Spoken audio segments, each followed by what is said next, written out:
Hey, it's Greg with the Reality REI tip of the day coming to you from Waimea Bay in Hawaii. And the tip of the day is if you want to quickly inspect a roof, the way to do it is by looking at the side of the house.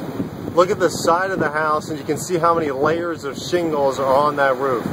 If you got a roof that's like kind of beat up, maybe it's got, you can usually tell that if it's curled at all. Look at the roof sometimes if it's got lines, look like lines where all the joists are. That's a totally separate issue. But if you're just looking at the roof and it looks like it's kind of getting curled, you don't necessarily have to replace the roof. Sometimes you can just put on a second layer of shingles.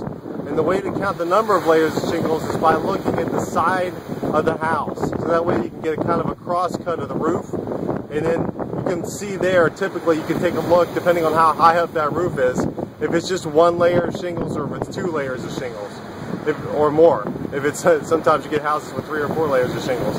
If it's got only 1 layer of shingles, then you can put a second layer of shingles on according to your code. Okay, I'm talking about asphalt shingles. This is different for you folks down in the south that might have clay shingles or some other type of roof. But if you're just looking at an asphalt roof, you can save yourself a little bit of money by just putting on a second layer of shingles.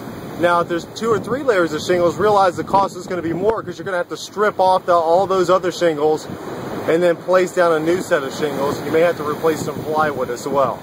So it's just something to keep in mind when you're looking at roofs. And again, it's Greg with the Reality REI tip of the day coming to you from Waimea Bay. Make it a great day. Don't worry about a thing.